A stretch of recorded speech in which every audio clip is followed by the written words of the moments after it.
Parabéns pelas apresentações, aprendi muito. Eu queria fazer duas perguntas para o Luiz Fernando. Eu tenho muita dúvida, como a gente estava conversando, Luiz, sobre indicação de linfonodo sentinela para melanoma fino. Aí você conversou que vocês chegam a ter 10% de positividade nos melanomas finos de 0,8, entre 0,8 e 1 milímetro. Queria saber se é isso mesmo, porque na maioria dos trabalhos que a gente vê publicados, essa taxa de positividade gira em torno entre 2% e 3%. E em relação aos 45% que você falou de linfonodo residual positivo, seria em relação àquela série que você mostrou do INCA, com uma mediana de 5 milímetros, não seria isso? Sim.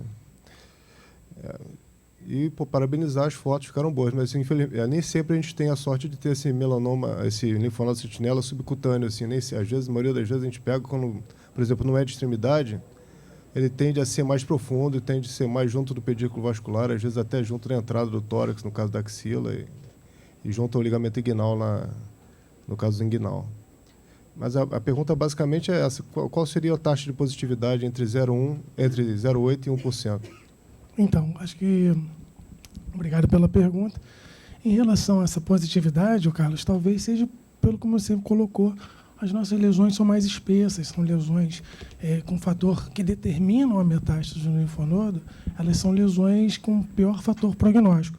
Então, essa taxa que a gente falou para você, ela é a taxa do estudo que a gente tem lá no hospital, como eu apresentei aqui, os tumores que tinham menor, os tumores entre 0,8 e 1, ou naqueles menor que 0,8, com ulceração, eles tinham uma taxa que gira em torno de 10% de metástase no linfonodo.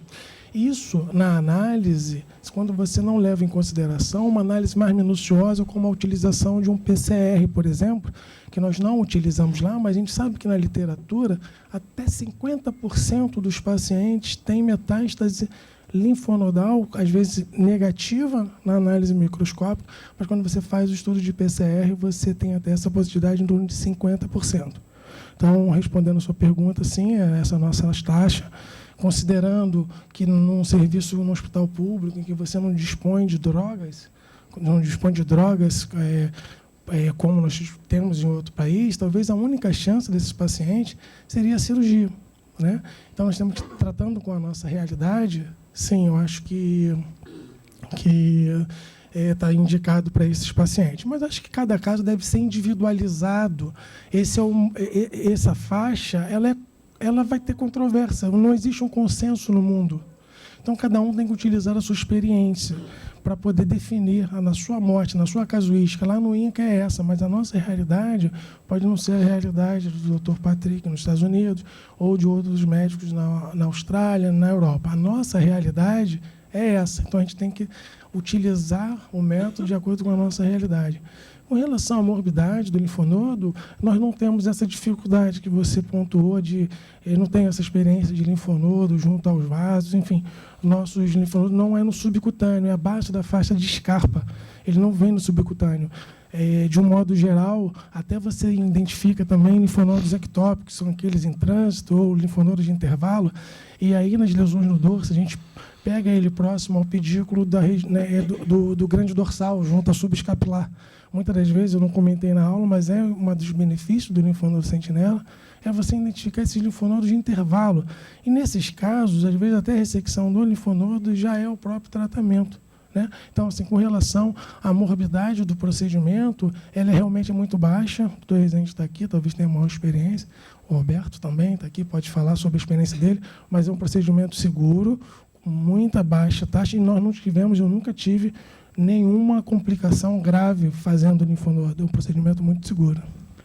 Só para complementar, o que eu quis dizer com isso é que, lógico que está abaixo da face de escarpa, né? Mas porque é um procedimento que exige uma experiência que vocês têm. Então, é um procedimento seguro nas suas mãos, na mão do doutor Rezende, nas minhas, talvez. E não é todo cirurgião que tem habilidade para fazer o linfonodo sentinela. Tem que ter um treinamento específico para isso. A intenção foi só essa, falar sobre isso. Ah, não, sim. Não, mas é um procedimento que os residentes lá já até fazem, todos que passaram aqui, que são residentes lá, saem de lá fazendo com o pé nas costas, são nossos concorrentes depois. A gente não pode nem ensinar muito bem, porque depois tem dificuldade de receber esses pacientes. Né? Eu acho que só complementando o que o Luiz falou, e que é muito importante hoje no cenário do hospital público, né? Lamentavelmente a gente não tem essas drogas como acesso no SUS, né? Se não me engano, só Barretos hoje tem imunoterapia. E, infelizmente, no SUS, de uma maneira geral, o tratamento como...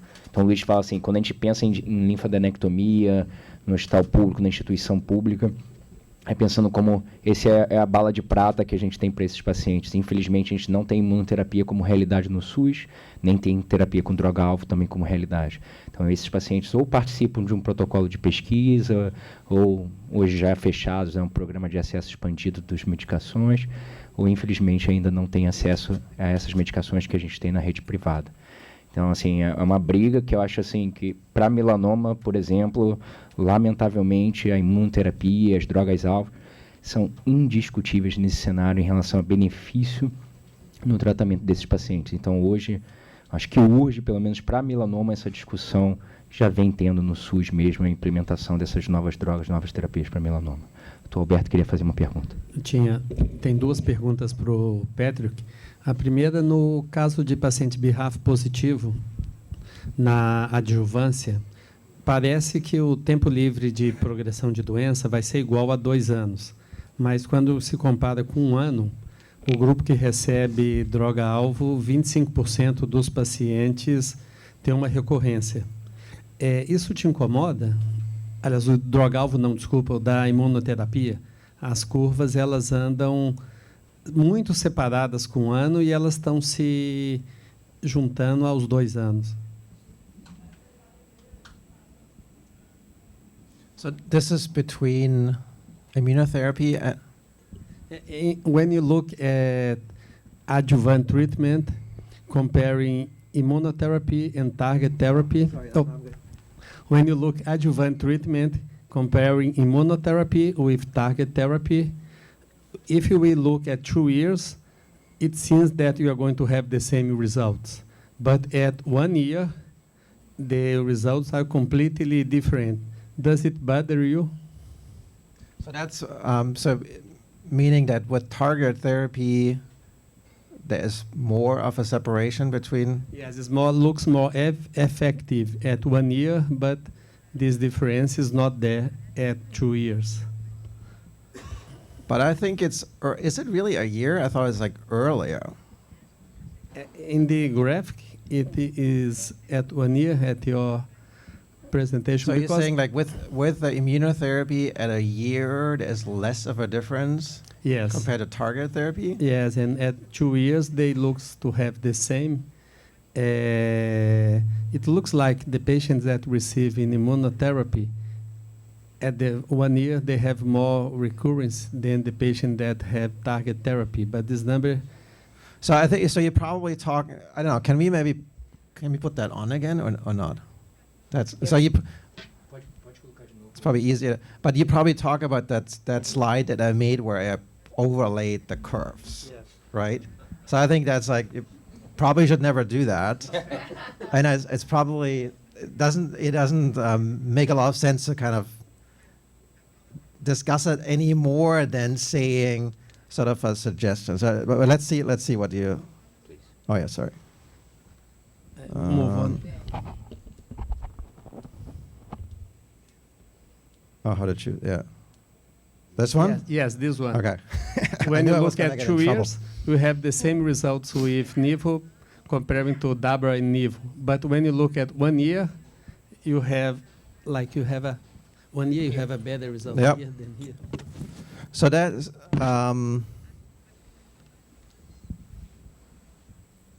that's what I kind of pointed out, right? That you have this earlier recurrence with the immunotherapy, right? Right.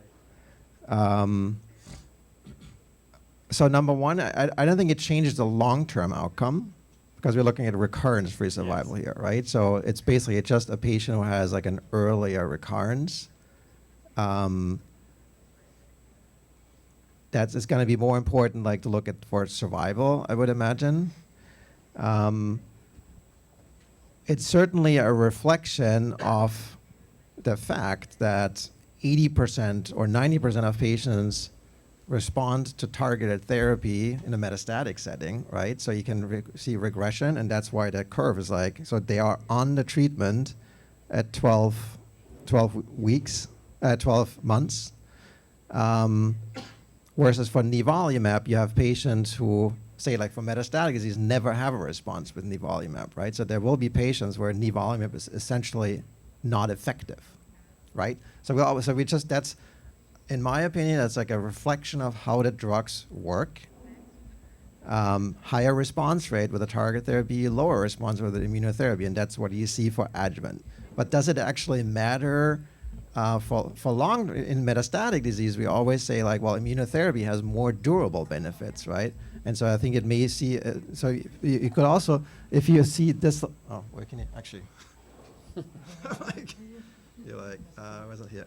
So if you. Over there. Okay, so basically, I think what I actually was seeing here, I saw this plateau here, and I was hoping, okay, if that plateau goes out here, so that the curves would actually cross, right? So I see this difference, but you could argue it doesn't really, doesn't impact the long-term outcome, right?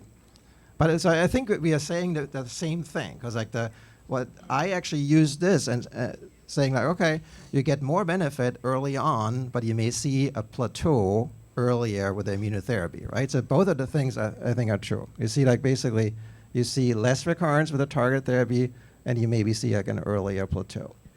And just my last question. Yeah.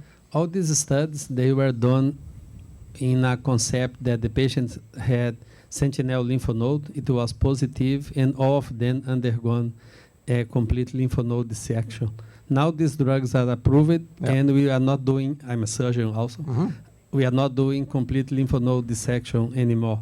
Do you believe somehow it's going to influence the results?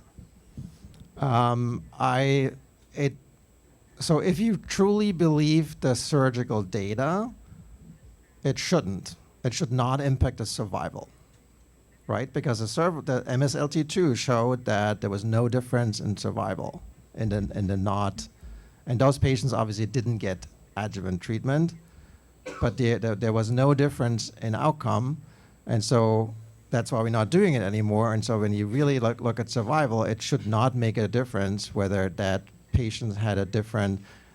So what you're probably saying is like, well, would you have seen the same difference in the study, right?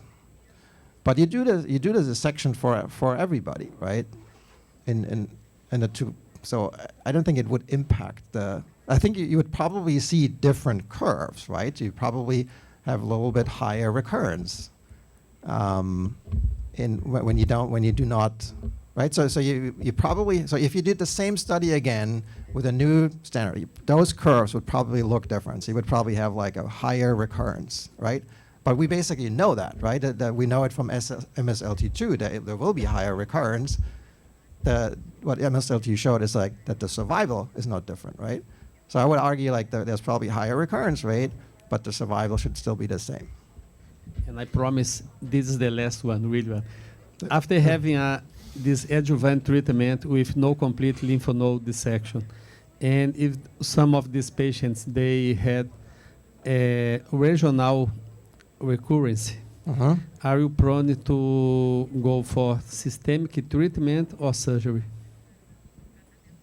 So that's a very tricky question. I mean, that's really what we're struggling with it now. So I would say that the short answer is, if a patient is on nivolumab and has a regional recurrence, we would treat them just the same as we would have done before. We would do a dissection, right? So for us as the medical oncologist, the question after that is like, well, what can you do in terms of adjuvant after that? I think it's the bigger problem for us as a medical oncologist is always like when they recur and it's not a regional recurrence, right? But I would say like if it's a local or if that recurrence happens, you would not treat them in any differently as in MSLT2. And I think it really actually drives us what we said before. If you really believe in what I just said, like the survival doesn't make a difference, you would have to do the surgery, right? Because those data were achieved in patients who had that surgery at the right. I agree completely. Alguém mais? Por favor. Do you have any results if you just combine immunotherapy with targeted therapy in the adjuvant setting? So that's being done in a metastatic setting now, and the studies there's phase 2 studies that have been. We'll actually talk about if you come to the afternoon session. I'll talk about it in the metastatic setting, but it's to my knowledge, and that I may not be completely up to date. I think it's a very reasonable study to do, and I should probably say it's probably already in the works. I've just not heard about it. But so the thing is, or maybe I should actually like thinking a little bit more realistically. The triple, so basically it would be triple regimen, right? So PD-1 inhibition plus BRAF/MEK. It takes. I'm thinking of who could actually do it. So in terms of it's not like a straightforward thing in terms of, BMS is just going to do that next study. So it's a reflection of the world that we live in industry, where, for example, the study ipilimumab plus nivolumab in the adjuvant setting, that was like the next step that Bristol Myers Squibb just did, and they can do it because they have the drugs, right? Doing, say, dabrafenib, trametinib plus pembrolizumab would actually require, in that case, Novartis and Merck to like collaborate and potentially harming their like profit margin and stuff. So it's like much more, but it's being. I'm just saying those studies are being done in the metastatic setting, right? So it's absolutely reasonable to also do it to think that they could also work in the metastatic in the adjuvant setting.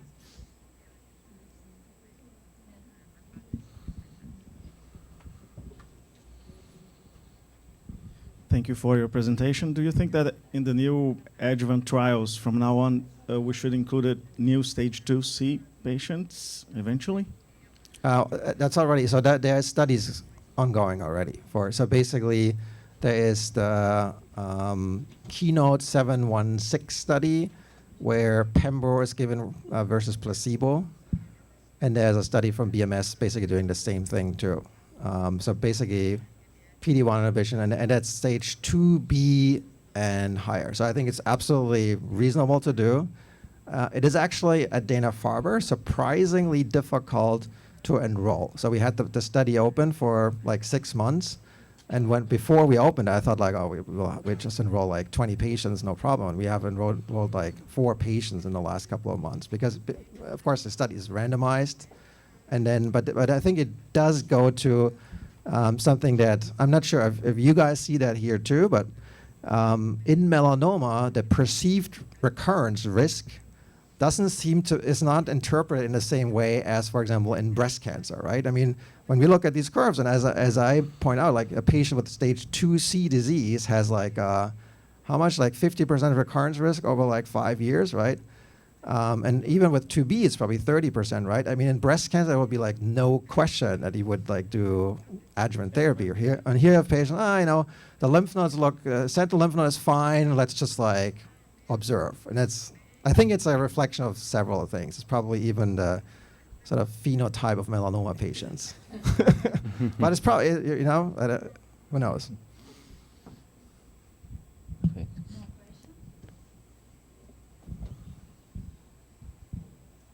And what about the 3A patients for the adjuvant treatment? How to choose the patient who are really going to have benefit from the adjuvant treatment? There is any prognostic factor that we choose? The lymph node, the sentinel lymph node. How to choose?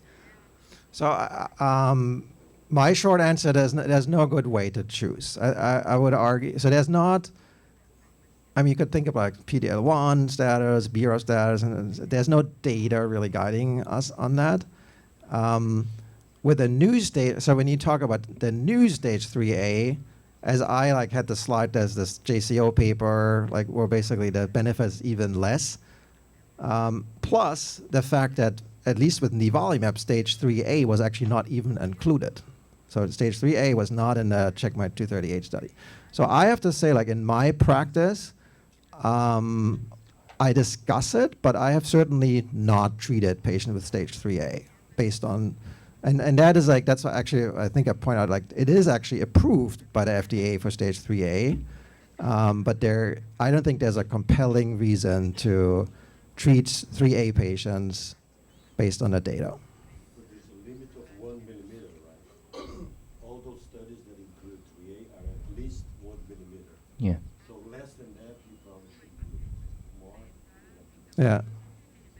Perfect. You said stage 2, you're also thinking about adjuvant therapy. Do you have any experience with multiple stage 2 melanomas in this one patient? Are you using this for multiple melanoma patients? No, so I'm not using it for stage 2 at all yet. Eu acho que Rodrigo, já que você levantou a bola, acho que poderia só explicar provavelmente o porquê da sua pergunta para estadio 2. Preste o microfone, por favor, para o Dr. Rodrigo. A questão do novo AJCC. Isso. Basicamente, a questão é que no AJCC versão 8, o estádio 2, principalmente o 2C, tem um prognóstico pior do que o 3A.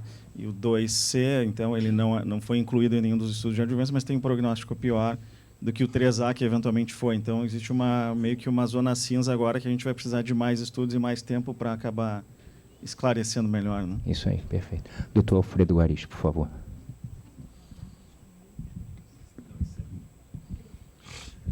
Me parece que melanoma é uma doença muito difícil de entender, porque não me parece ser uma doença única. Eu acho que tem uma variabilidade imunogênica. Esse tumor ainda não está bem entendido. Então, eu acho que grande parte das confusões que a gente trata certo, a doença errada. Ou trata... A gente perde a oportunidade. Será que não é o caso de investir muito mais na patologia em si e ter outros tipos de abordagem e não de melanoma e PDL1 ou outra coisa qualquer? Eu acho que está faltando mais dados da patologia para entender melhor por que funciona e por que não funciona. Tem pacientes que têm um intervalo livre enorme. Tem pacientes que têm o melanoma, tem outros tipos de tumores e depois vão morrer de melanoma, ou nunca recorre ao melanoma, apesar de terem tido outros tumores. Eu tenho experiência de ver isso. O paciente tem melanoma e vai morrer grave, é tratado, fica sob controle, depois vai morrer de câncer metastático de colo. Quer dizer, não me parece que isso é uma coisa muito mais do campo da imunologia como um todo, né? Pacientes, por exemplo, com HIV e melanoma, qual a experiência que vocês têm? Paciente que tem retocolite ulcerativa, paciente que tem doença de Crohn, me parece que esse foco, eu acho que está faltando um pouco, os conhecimentos meus, será que não vale a pena olhar com esse olhar um pouco mais amplo?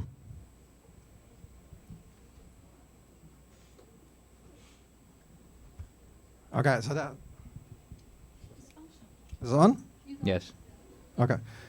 So that's a lot of question and one question, I think. So I feel it is actually a lot of the things the scientific community is aware of. I think that's where biomarker design comes in. I think it's actually, you could make an argument that even the neoadjuvant therapy, a big component of it is actually to identify the patients who are the responders. And I think as I try to really make the point, is that the main benefit from the neoadjuvant of those data in like maybe 100 patients now is really that it actually really very well differentiates patients who are doing remarkably well versus patients who don't, right? And you could basically, and of course, like what's a little difficult is like these. So does it have a practical implications already? Could you, for example, treat a patient with Nivo-Ipi look at the path CR, and if they don't have a path CR, basically you not even do adjuvant therapy because you know they're not going to do well, right? So that would be like a totally reasonable thing to do. In the sort of broader sense, I do agree that although there is, mutation analysis, PD-L1 status, there's these gene signature interferon gamma signatures and RNA-based technologies and that try to give us like likelihoods on which patients do better and which don't. But I would actually say like even in melanoma where we have like the response rate with immunotherapy is so high that we should be able to actually differentiate and say, okay, this patient like has high PD-L1, they will do better. But I think the reality is nothing has really like translated in the clinic yet, and we treat everybody, right? But that's sort of a reflection of our inability to do the same thing with a neoadjuvant where you basically have a marker that tells us, well, that treatment is not going to work, right? So that's what you need. You don't need like, if it's nice to like discriminate this population that's more likely to respond, but you will still treat the patient that has a negative PD-L1 tumor, probably with PD-1 inhibition, because like a response rate, now I'm talking metastatic disease, if the response rate is 20%, that's still like a lot better than like what you had before, right? So what you really need is something like the BRAF mutation for the target therapy, where it's like if there's BRAF wild type, you're not going to give target therapy, right? Because it's not going to work. So we need a marker where you say, okay, that patient's never going to respond to that. And then of course, like me as like a clinical investigator is like, well, how do you change that, right? So you have like, so basically this, ideally in an ideal world, say like in 20 years from now, probably not in 5 years, you would basically have a marker, and then the patients who not going to respond to those PD-1 inhibitors, those are the ones that then you give like adoptive T-cell therapy, or you give them like, I'm working on personalized vaccines. Maybe those are the ones who need personalized vaccines. There's a lot of talk about that, but I would say, despite billions of dollars already being invested in these analyses, like we haven't really made a lot of progress. I agree with that. Só para colocar mais claro,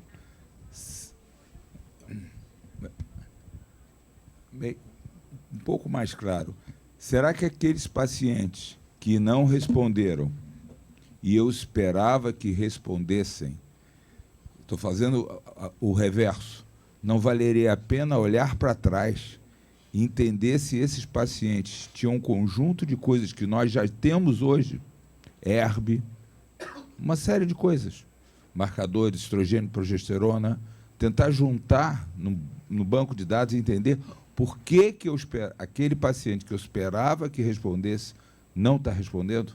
Essa é porque eu estou olhando para trás, eu sei que esse paciente não respondeu. Seria mais fácil eu entender. Pode ser que é uma perda, olhar a visão pelo outro lado, né? So I agree, but here I think the answer is actually a lot of these studies there's no really tissue available, right? So it's like when you look at these large randomized studies, and I think what you really need is like samples from those studies, because retrospective analyses are always like difficult if the data is not, or if the samples are not from a study where there's like true randomization and they're prospectively enrolled, it's just clinically much less informative. But those large phase 3 studies basically didn't collect any samples, right? So we don't have them. The simple answer is like there's nothing to like look at because it was not, unfortunately even sort of the few studies where I would say there's like some companies that are a little bit better than others, but it's not like we have seen that data gets like communicated right away when it's actually generated, when biopsies are taken, and so that the way this is like published is very like piecemeal, like, right? If there's like a nice positive finding, it gets into like high impact paper. So, but there's never really across the board look. But I think I do also think that it is not an easy undertaking And despite all the technologies that we have so far, there is no like silver bullet yet, right? So there's nothing that really like differentiates really well. And I do think there's a lot of it has already been done, but it, you know, the short answer is also it's pretty complicated with immunotherapy, right? Ok. Gente, então gostaria de agradecer a presença de todos vocês aqui. A gente vai encerrar agora o período da manhã.